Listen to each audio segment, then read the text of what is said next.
வணக்கம். தமிழ் உலகத்தையே ஆளப்போகுது அப்படின்னு சொன்னா சிரிப்பாங்க. ஆனா அதுதான் நிஜம். ஏன்னா தமிழ் வந்து லாஜிக்கலான மொழி.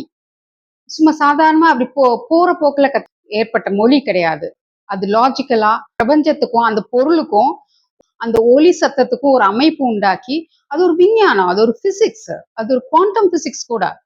அந்த அந்த மாரி சிவன் உருவாக்கியிருக்காரு இந்த மொழிய. அப்பேற்பட்ட மொழி நம்ம நம்ம உலகத்தையே certain mantras heal and certain words disturb.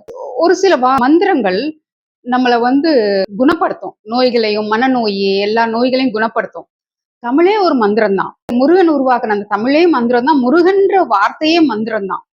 Arunagirinathar ஒரு பாட்டு சொல்றாரு, வழிக்கு துணை திருமென் மலர் பாதங்கள், மெய்மை குன்றா வெளிக்கு துணை முருகா எனும் நாமங்கள்.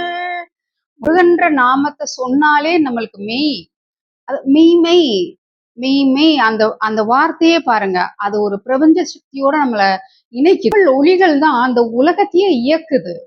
அதனாலதான் அந்த யூதர்கள் அந்த மொழிய வந்து பிரிச்சு பிரிச்சு வெட்டி வெட்டி அதை மாத்தி மாத்தி நம்மள மொழியே மாத்திட்டாங்க. தமிழை படிச்சாலே எல்லா விதமான நோய்களும் குணமாகும். அது ஒரு சயின்ஸ், அது குவாண்டம் சயின்ஸ் கூட. சித்தர்கள், கருத்தினன் சித்தர்ல இருந்து எல்லா சித்தர்களுக்கும் அது தெரிஞ்சிருந்தது. அதனாலதான் அவங்க அந்த ஒலிகள் எல்லாம் மாத்தி சரியான ஒரு ஒலிப்பதத்தோட வச்சு சயின்டிபிக்கலா அந்த அந்த எழுத்துக்களையும் ஒலிகளையும் சப்தங்களையும் எல்லாத்தையும் உருவாக்கி இருக்கிறாங்க. நீங்க தமிழ்ல ஒண்ணு சொன்னா நடந்தே தீரும். அப்பேற்பட்ட மொழி அது. ஒரு powerful tool. we have got a powerful tool. அதனால உலகமே தமிழ் படிக்கணும். ஏன்னா ஒவ்வொரு சொல்லும் பொருள் குறிச்சது. மற்ற மொழிகள் எல்லாமும் சொல் குறிக்குது. ஆனா இதோட பொருள் வந்து அந்த ஒலிகளோட, அந்த பிரபஞ்ச சக்தியோட. ஒரு ஒலியை சைமேட்டிக் மிஷின் கிளாரி பிளேட் அதுக்குள்ளே ஃபீட் பண்ணால் அது ஒரு பேட்டர்ன், ஒரு ஜியாமெட்ரிக்கல் பேட்டர்ன் உருவாக்கும். அதுக்குள்ள நீங்க அந்த ஒலியை ஃபீட் பண்ணீங்கன்னா, இந்த வார்த்தையை ஃபீட் பண்ணீங்கன்னா அது ஒரு பேட்டர்னை உருவாக்கும். அந்த பேட்டர்ன் கண்டிப்பா இந்த இந்த சத்தத்துக்கு ஸ்டார் மாதிரி இல்ல பூ மாதிரி அப்படி ஒரு ஒலி, அந்த ஒரு டயக்ராம் உருவாகும். மரம் அப்படின்றது சயின்டிபிக் சப்த அலைகளை உண்டாக்கும். உதாரணத்துக்கு வாழைப்பழம் அப்படின்னா வாழை வாழையாக வாழும் பழம். நம்ம உடலுக்கு உடலை வளப்படுத்தும், வாழ்க்கையை வளப்படுத்தும். அது வாழ்வாங்கு வாழும் அப்படின்றது அந்த ஒரு இதுவே பெனானான்னு சொன்னீங்கன்னா, சும்மா இன்னுன்னு சொன்னீங்கனாலே வார்த்தை நின்னு போயிடும். அந்த பிரெத் நின்றும், அந்த ஒலி நின்னு போயிடும். உள்ளுக்குள்ளேயே ஒலி நின்னு போயிடும். வெளியில போகாத ஒலி, அந்த சத்தம் உங்களுக்குள்ள ஒரு தாக்கத்தை தான் ஏற்படுத்தும். உங்களுக்குள்ள ஒரு டிஸார்டர் ஆகும். ஆர்டரா இருக்கிற உங்க உடம்பு டிஸார்டரா ஆயிடும். அது மிஸ்மேட்சிங்கா இருக்கும். இதுதான் குவாண்டம் பிசிக்ஸ்ன்னு சொல்றோம். புரோட்டான், எலக்ட்ரான், நியூட்ரான் சேர்ந்தது மட்டும் இல்ல. மொழிக்கு முதற் காரணமாக இருக்கிறது அணு சேர்க்கை. அணுக்கள் எல்லாம் சேர்ந்து ஒரு சப்தத்தையும், ஒரு வேவ்ஸையும், ஒரு அலைக்கற்றையும் உருவாக்குறது தான் நம்ம தமிழ். எல்லாரும் தமிழ் படிச்சாங்கன்னா சயின்ஸே மாறிடும். அது நடக்கணும். ஏன்னா தமிழ் தான் சயின்ஸ், தமிழ் தான் லாஜிக்கல் மொழி. அதனாலதான் இந்த யூதர்கள் எப்படியாவது இதை மாத்திட்டு அவங்க கண்டுபிடிச்சு நம்மளுக்கு கொடுக்குற மாதிரி பண்ணலாம்னு நினைச்சாங்க.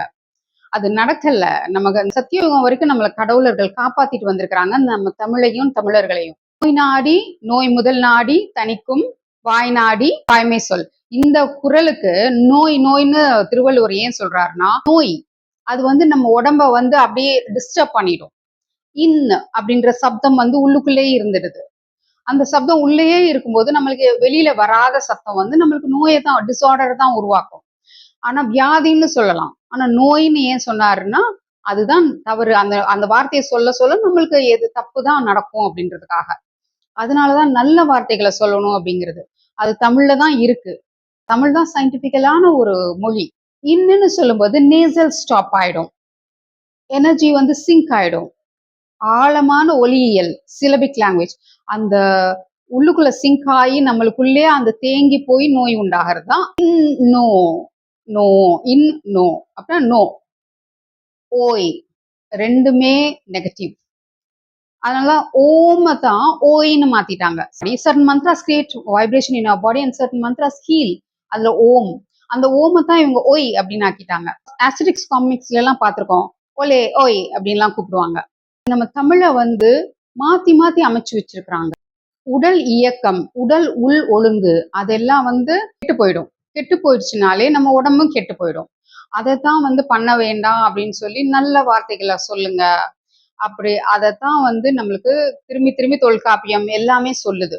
நம்ம பிள்ளைங்களுக்கு தமிழை கத்துக் கொடுக்கணும்.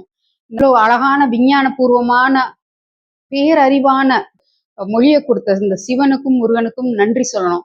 ஏஐங்கிறது அறிவு. அதுக்கப்புறம் ஏஜிஎஸ் பிஜி என்னென்னமோ இருக்கு. அதெல்லாம் இன்னும் பேரறிவுன்றாங்க. அந்த பேரறிவு தான் நம்ம தமிழ். பேரறிவு தான் பிரபஞ்சம். அந்த பிரபஞ்சத்தோட நம்மளை கனெக்ட் பண்றது இந்த தமிழ் தான்.